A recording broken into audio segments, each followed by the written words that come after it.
Frères, je tiens à ce que vous le sachiez. L'évangile que j'ai proclamé n'est pas une invention humaine, ce n'est pas non plus d'un homme que je l'ai reçu ou appris, mais par révélation de Jésus-Christ. Vous avez entendu parler du comportement que j'avais autrefois dans le judaïsme. Je menais une persécution effrénée contre l'Église de Dieu, et je cherchais à la détruire. J'allais plus loin dans le judaïsme que la plupart de mes frères de race, qui avaient mon âge, et, plus que les autres, je défendais avec une ardeur jalouse les traditions de mes pères. Mais Dieu m'avait mis à part dès le sein de ma mère. Dans sa grâce, il m'a appelé. Il a trouvé bon de révéler en moi son Fils pour que je l'annonce parmi les nations païennes.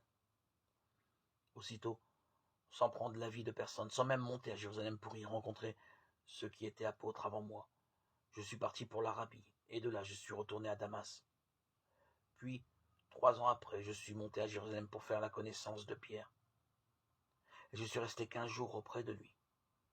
Je n'ai vu aucun des autres apôtres, sauf Jacques, le frère du Seigneur. Lettre de saint Paul apôtre aux Galates, chapitre 1, 11, 19.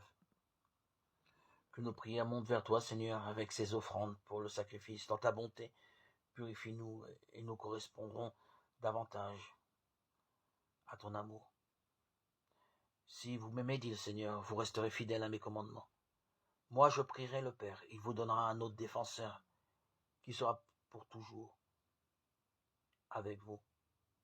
Dieu Tout-Puissant, dans la résurrection du Christ, tu nous recrées pour la vie éternelle, multiplie en nous les fruits de ton esprit. Fais-nous prendre les forces neuves à cette nourriture qui nous apporte le salut.